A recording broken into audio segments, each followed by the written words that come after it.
Welcome in to Inside Carolina's Next Level. I'm Tommy Ashley. That's Greg Barnes. We're sponsored by Johnny T-Shirt, JohnnyT-Shirt.com. Special guest today. We're getting good at these special guests, Greg. We've got Mr. Danny Kanell, another Florida State guy, which I'm having a hard time wrapping my head around how many Florida State people are in this arena. But Danny, how you doing? I am fantastic. You guys can't get away from Florida State. You have a Florida State coach as well, and Mac Uh, Brown, who That's went to right. Florida State, right? So you can't get away from the Seminole connection. So, it so is. we're embracing it. That's what we've decided to do. That's right.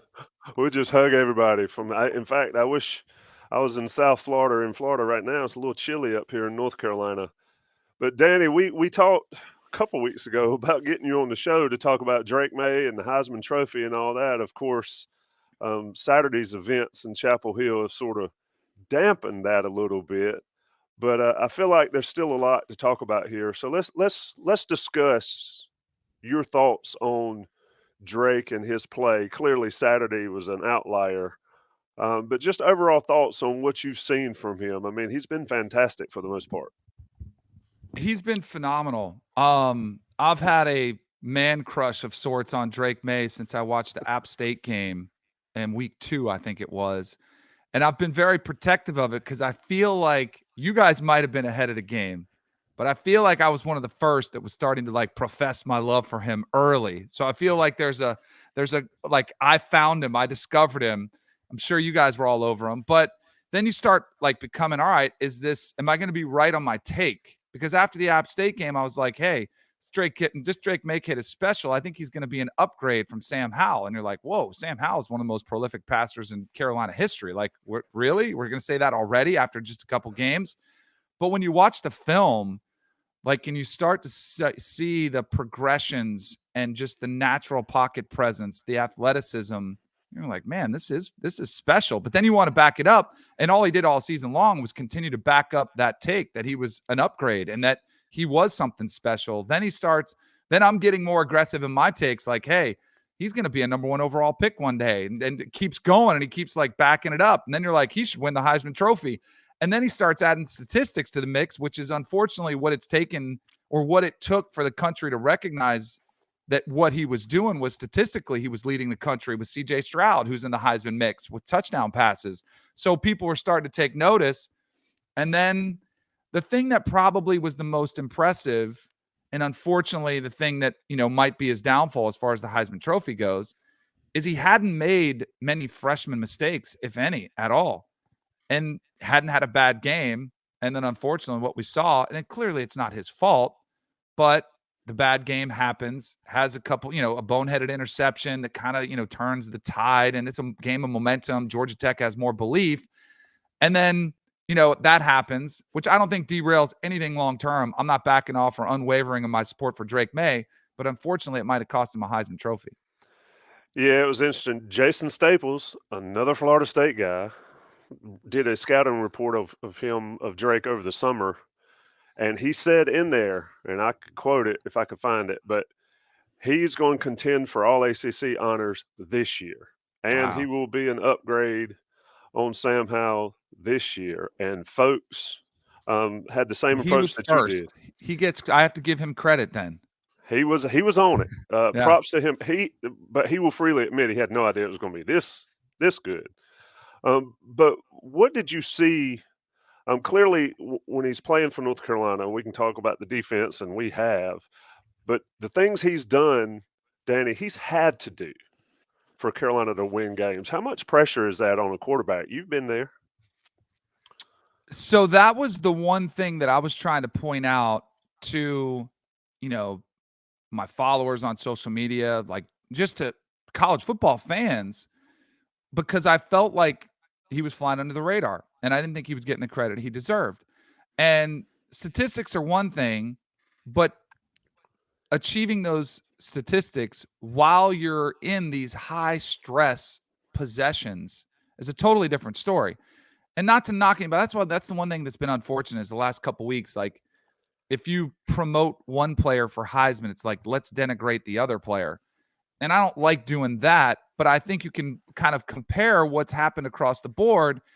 And across the board, CJ Stroud and Blake Corum, those were kind of the most vocal fan bases. Were like, who is Drake Maye? He hasn't played anybody. And I'm like, but that should be a part of the story. The fact that he has to go out there and carry his team.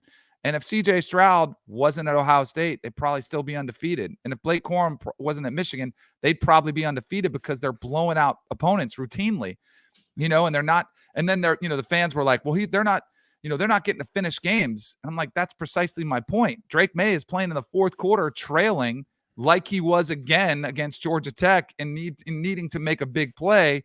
And he's done it time and time again, where I think you can make a case that North Carolina might be 500 or worse if Drake Maye wasn't starting and carrying this team in the second halves of games and producing game-winning touchdown drives. Or in the case of App State, going toe-to-toe, possession for possession. We got to score.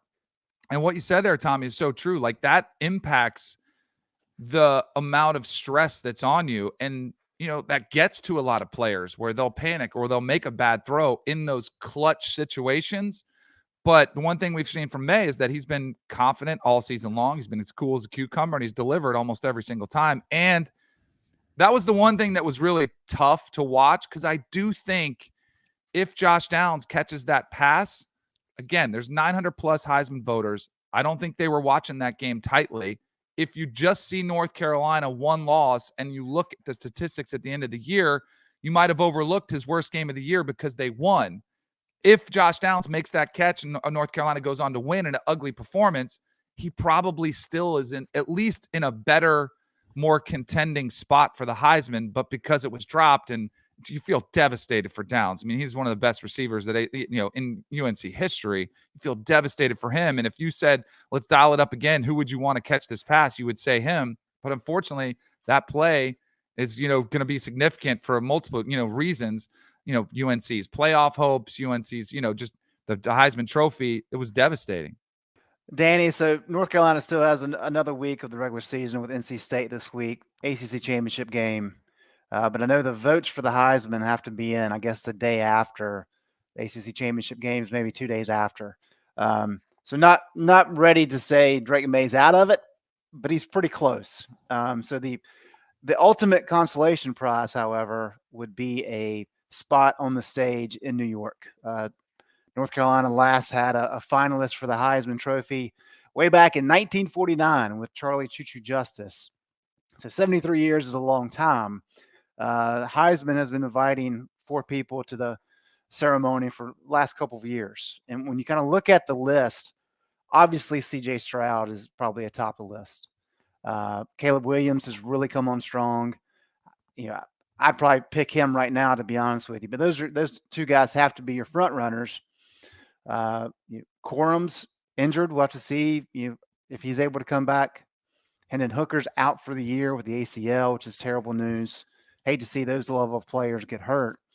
But then you've also got Stetson Bennett. You've got Bo Nix, Jaden Daniels. Where do you see this Heisman race kind of stacking up? And do you see an opportunity for Drake Maye still to get to New York, still to get the attention nationally as a Heisman finalist?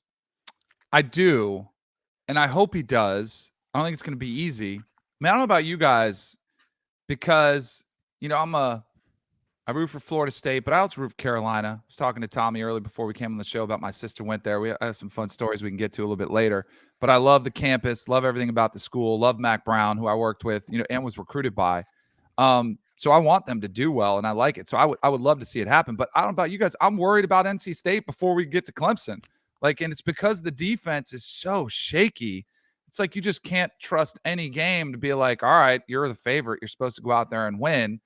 And it's going to be interesting to see how they bounce back after a devastating loss that keeps you out a lot of those conversations. But here's where I think Drake could get back in the conversation, because ultimately I do think those voters, and I wish we had less voters. 900 is too many. I am a Heisman voter. I would gladly give up mine to get it down to 100, or 50 of people who really watch every game and pay attention closely and have more of a dissecting approach rather than a treetops. Maybe don't watch the West Coast because you're in bed, or don't watch an ACC team that's playing on 3:30 on the ACC network, or whatever the case may be. But I feel like in recent if it's this close, what it's going to come down to is an MVP of conference championship weekend. Because basically, right now, you're just seeing guys position themselves. And we've seen a lot of leaders come to the forefront and then take a step back. And they're very similar, statistically, resume-wise. I'm with you, Greg. I'm shocked that Caleb Williams isn't the favorite right now. CJ Stroud is, because I thought Caleb Williams, very similar to Drake, is that he has to carry that Trojans team. The defense isn't very good, and he's been carrying them. And once again, on the national stage on Fox, so national stage, he propels them to a win with 500 yards of total offense. I think he should be in the lead, but I do think it comes down to championship weekend. So Blake Corum, as you mentioned, it'll be interesting to see, like, if you want, so let's look at our perspective of Carolina's perspective. If you want Drake Maye just to get to New York City, I think your best hope is not that Blake Corum doesn't play, because I think statistically he's already done enough. But if he does play, kind of like if he gets shut down against Ohio State, I think that could eliminate him from the possible invite. He's a running back, which is already tough to overcome.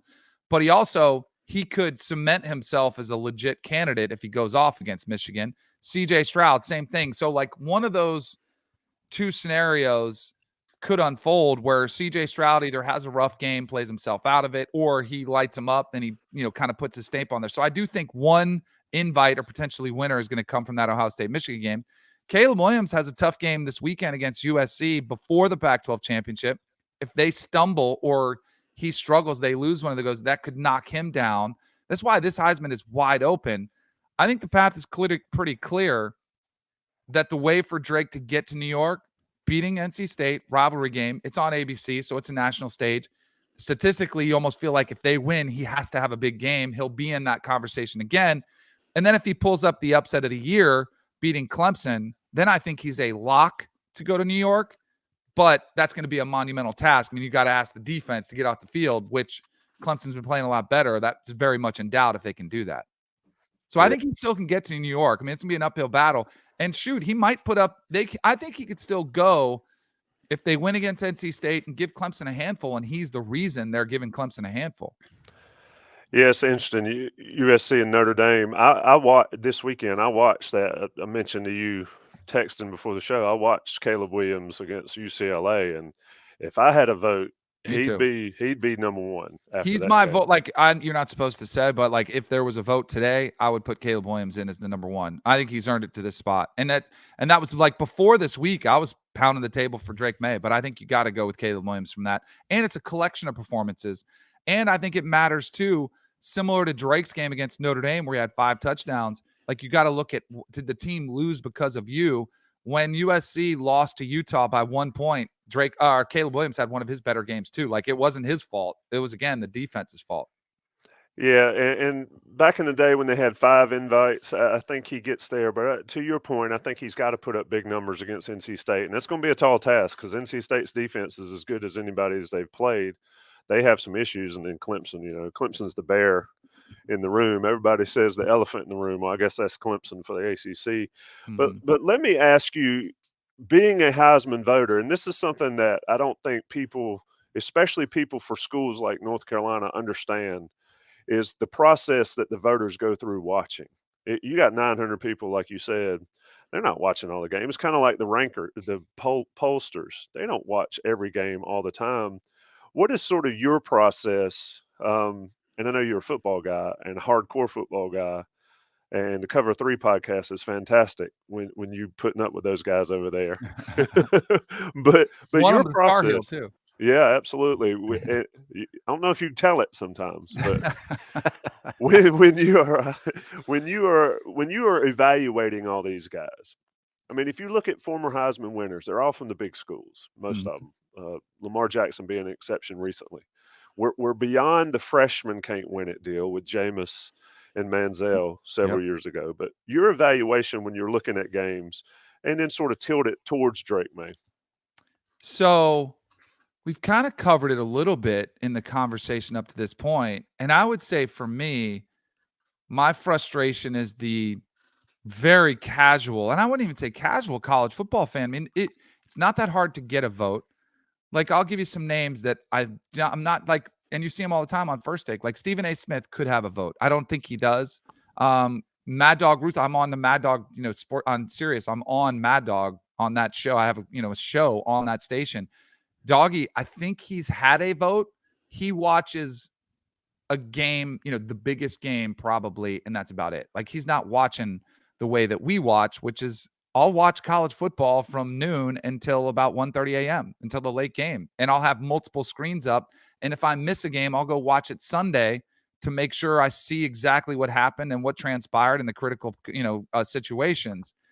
So that's where I say, like, if we could will this thing down to 50 like-minded people who do the same amount of research and study, they would be realizing what Drake was doing at Carolina. But because he's not, there's been a formula, and it might unfold again, that, you're a quarterback is the first kind of prerequisite.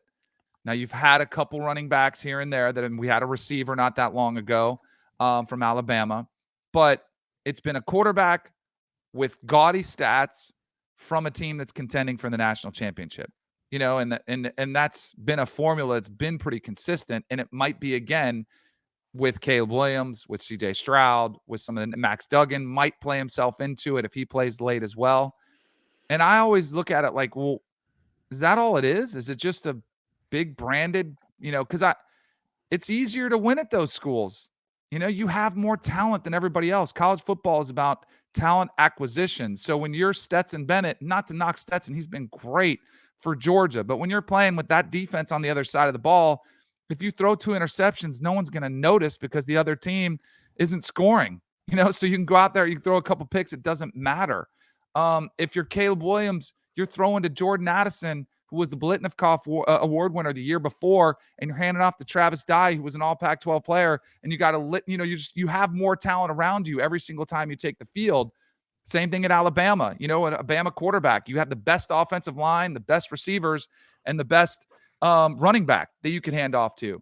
And when you're at some of these, because I don't want to say small schools, because Carolina's a brand. I mean, they're an ACC school. TCU is a brand, but they're not BAM. They don't have that much talent. And when you're accomplishing what you are at these schools, I think it means you're truly special. And the definition of what the Heisman Trophy should be is like this most important, most valuable player in college football. Both if you plugged in Drake Maye at Alabama or you'd plugged in Drake Maye at Georgia, we'll have to talk about that because I think that's Carolina fans, something they should be worried about potentially. But if you plugged in Drake Maye at Georgia, I think they win a national championship hands down, and they might do it easier than they would with Stetson Bennett. But if you put Stetson Bennett on North Carolina, would they be the same record? I would seriously question that. So it's like, and I think people have different philosophies about that. Like, what does the Heisman Trophy mean? But to me, it's about the player that raises everybody else's level of play around him. And sometimes that is a player from a big branded school that's a quarterback that wins a national championship. Other years, I think there's guys we overlook just because they're not undefeated or a one-loss team. Yeah, great points there, Danny. I think kind of a feather in the cap for Drake Maye is the fact that prior to last Saturday, Carolina was 6-0 in games decided by a touchdown or less. Yeah. Still 6-1 is pretty good, right? Yeah. And whatever they finish, even whatever record they finish, there's going to be a ton of momentum this offseason for Carolina. They can address some of the issues on the defensive side of the ball. And I think it sets up North Carolina for a really fun offseason. Are you guys worried at all about NIL? Because I see people all the time, on social media now, it's kind of like one big message board. Are you guys worried at all? Because I think teams are going to come after him. I see Carolina in his blood, right? I mean, the family ties are thick, but there's also a money business aspect to it where, some Alabama fans are, we're going to go get them, or any else. I think there will be people that will call, which is frustrating that you have to fend people off, but I think it's a reality. Are you guys worried at all about it? I think there's always a concern. I think there was some concern with Josh Downs this past offseason. But I kind of, as you mentioned, the fact that his dad played here, played football, the fact that Luke played basketball here, has so much success, and the fact that Drake was he was an elite quarterback coming out of high school. He had committed to Alabama. Yep. And switched to Carolina. So I think there are a couple things there where it's not like he kind of came out of the blue and Carolina was one of the few teams that took him and he exploded. Right. So I think from that standpoint, there's enough working in Carolina's favor. But I do know that Carolina is very much one of the programs, and I think a lot of the ACC teams are, and maybe this is good, maybe this is not, but they're very much, look, we're going to do NIL the way that it was intended. There is no effort and no desire by Mack Brown to use this as a pay-for-play opportunity, which some other teams have done. And I think that's going to be the obstacle course for a lot of these programs that are trying to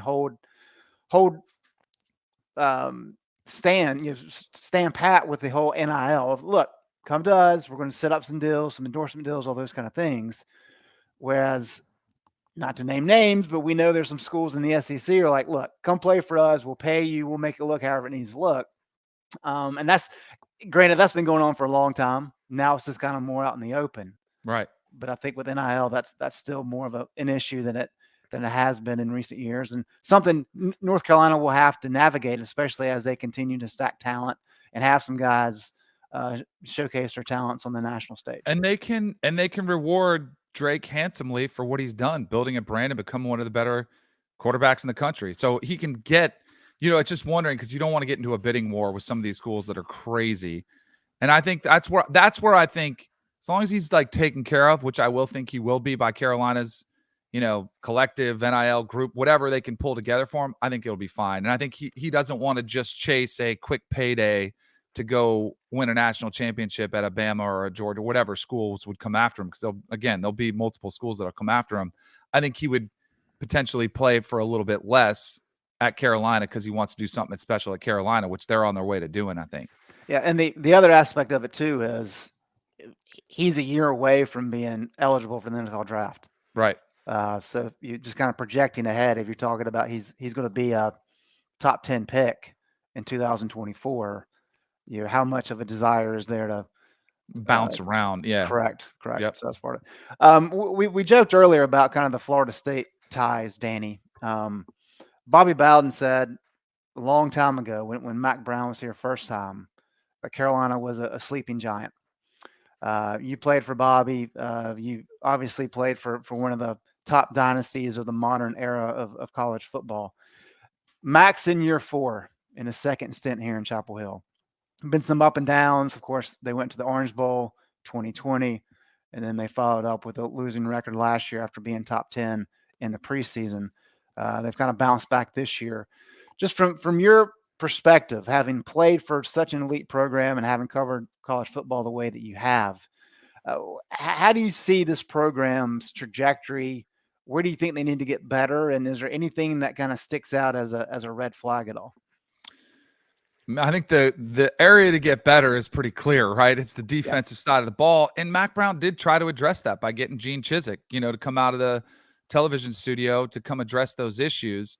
But I think it does have to, again, college football is a talent acquisition business. It's somewhat about the X's and O's, but it's about getting the talent that you can compete with anybody in the country.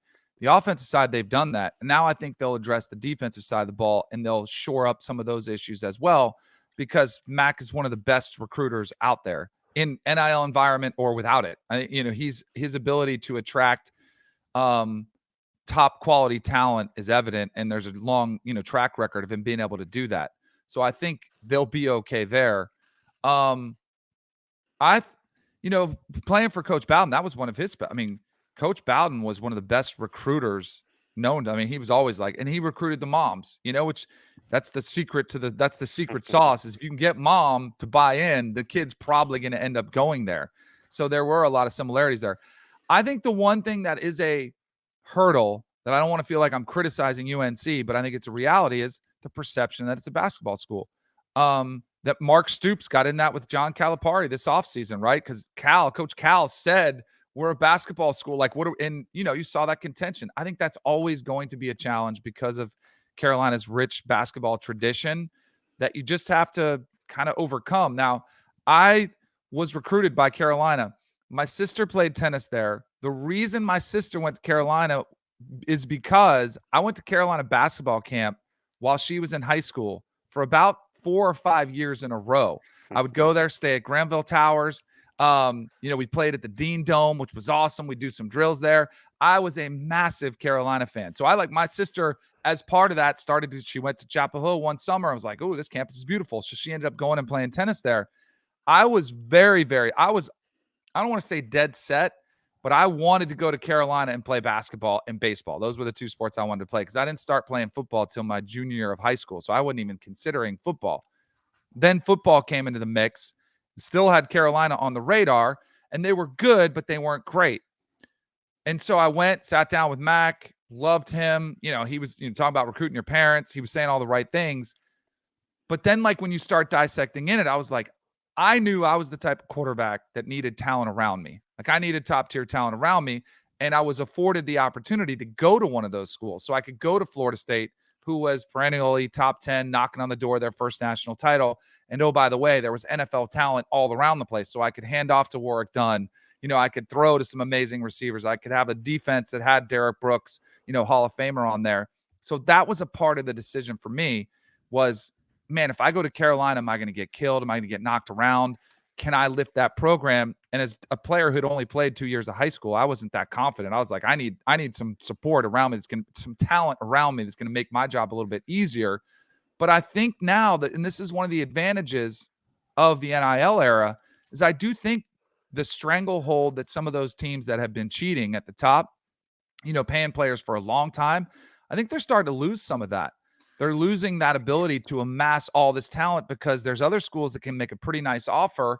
So everyone's above board now. And so that levels the playing field somewhat. Now they'll still pay more than other schools, but at least if you're in the ballpark, you can say, man, do I really want to go there? Maybe I can go to this school and be happier and get a better chance to play longer. So that's leveling the playing field. And then the player movement with no transfer portal penalty is those players that might have gone to some of these top tier schools that aren't playing the way they wanted to before, they would stick around and get developed. And so you'd see this kind of cycle, like you have players come up through the system. Freshmen, they sit out. Sophomores, they're starting to play a little bit. Juniors, they're playing, and then they're really fine-tuned, developed, and they're already 5 stars. So you're churning out these NFL talented players. You got great continuity. You're starting to see that fade away because those players go to a school, they think they're going to play, they don't want to sit around, and now they don't have. So before they would say, I don't want to sit out a year, so they would stick through it. Now it's too easy. They can transfer, and they are, and so that talent is starting to disperse to other schools as well. So I think the playing field across college football, and it's why we're seeing more parity this year, is leveling. So Carolina's in a better spot to start getting better recruits to come to their school, to come to Chapel Hill and be a part of it. And in the transfer portal, that's an ability to get players to come in that were, maybe not getting playing time at some of these other schools and come to a place like Carolina, which maybe you wouldn't see that 5 or 10 years ago.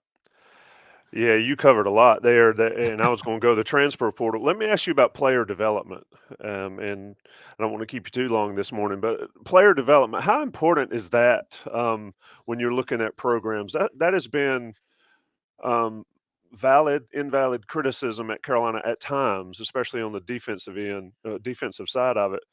But if you're a player, high-level recruited player like yourself, and you go to a school, obviously you went to Florida State, you had the opportunity to be developed and the best timing there that you could have been there.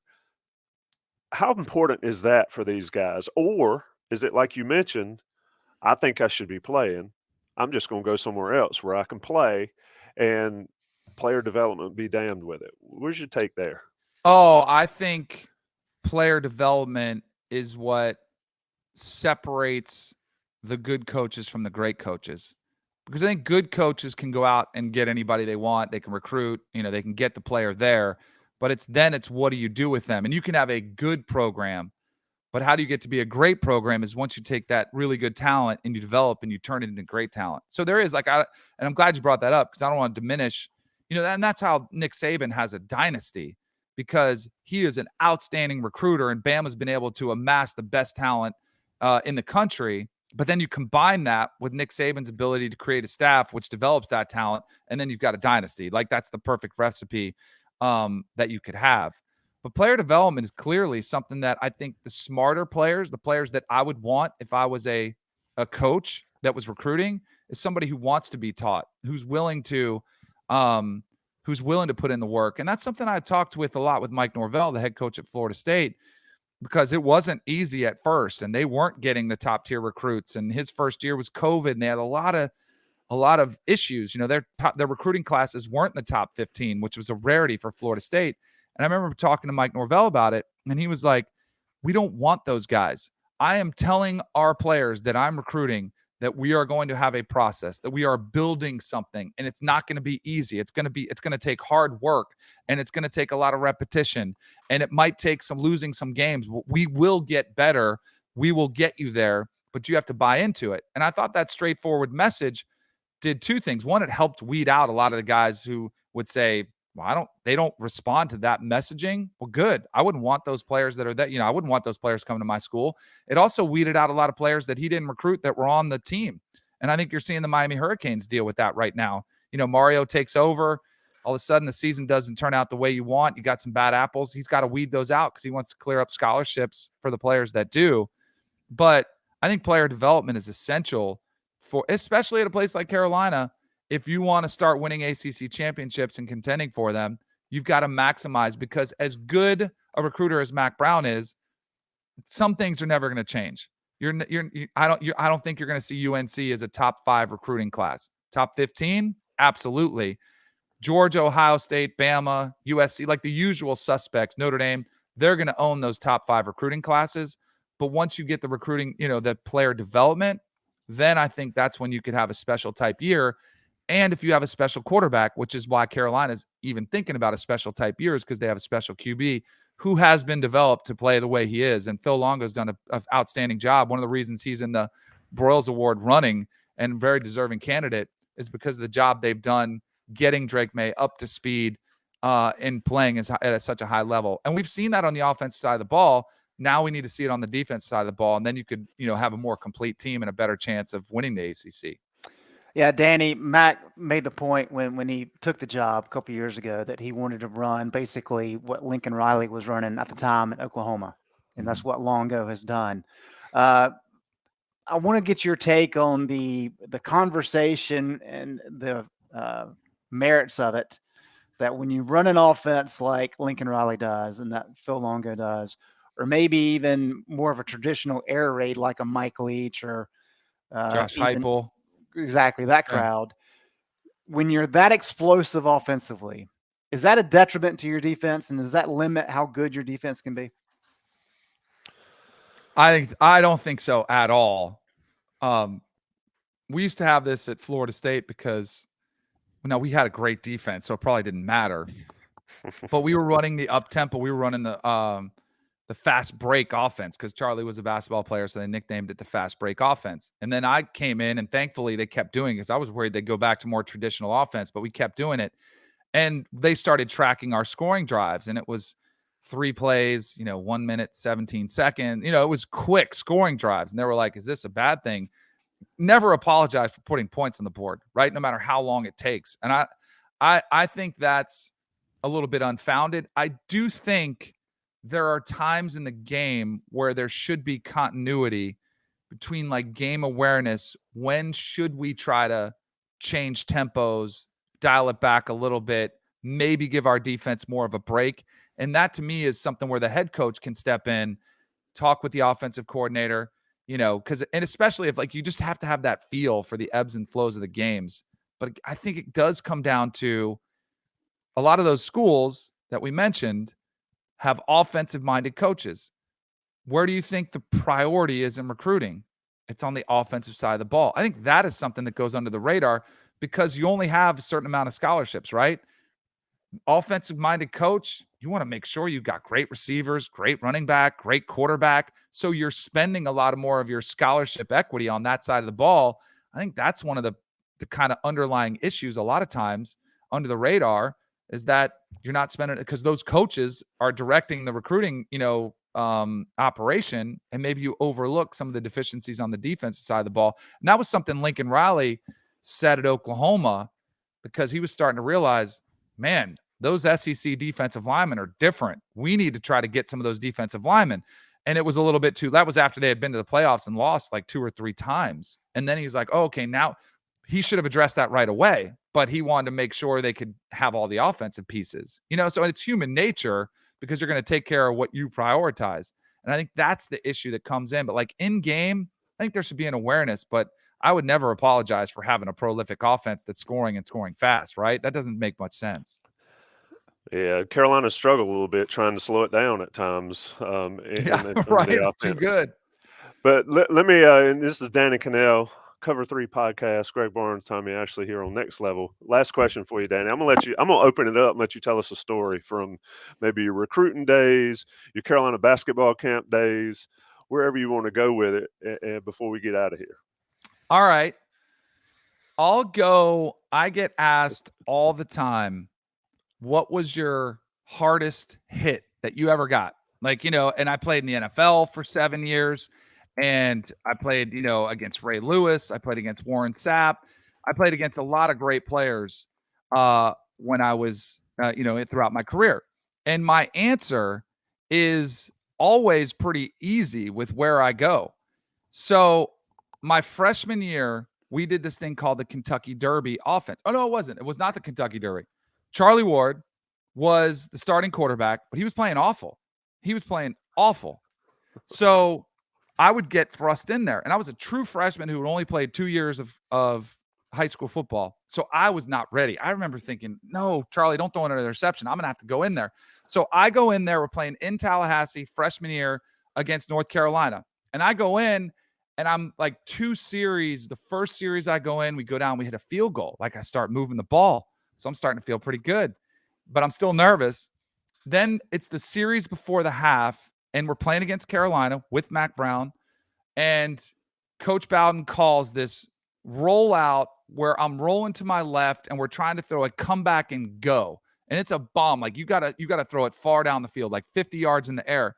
So I'm rolling to my left, and then I flip back to the right to make the throw, and I have to wind up to make sure this throw is far enough, and I'm focused down the field. Well, meanwhile, there was a North Carolina defender named Jonathan Perry who absolutely wrecked me. I am saying, like, I was exposed so much looking the other way, and he upends me. I'm talking feet up in the air, directly sideways. I got rocked. It was the hardest hit I had ever received at any level. And it was a North Carolina Tar Heel, Jonathan Perry, who I actually, when I was on ESPN radio, Ryan Russillo, my co-host, tracked him down, and we had him on as a guest. And I think he's an attorney in Durham now, is where I think the last time we spoke with him, he remembered the hit. It was insane how hard I got hit that day. And the worst part about it, the tackle who like whiffed on his block and let him go right around, like my jersey was hanging off, and he comes off, and like he's trying to fix my jersey. I'm like, don't worry about my jersey. I'm like, how about blocking somebody as opposed to letting this guy, he just gave him the old Olay block, like just let him right by. But that to me is the imprint that North Carolina left on me. The hardest I have ever been hit was the Tar Heels, Jonathan Perry, back in 92, I think was the year. Nice. You are also immortalized on the fourth quarter video that they show every time in Kenan Stadium. That hit is out there. Yeah, don't worry about the jersey. Block somebody. Yes, exactly. This has been Inside Carolina's YouTube show, Next Level. Many thanks to you, Danny. Appreciate you taking time to join us. We kept you a little longer than I said we would, but you're always a fun sport, man. Thank you. No problem. It's been a blast. Good luck against NC State and against Clemson. Absolutely. Greg Barnes, Tommy Ashley, Johnny T-Shirt, and JohnnyT-Shirt.com. We'll talk to you again next week.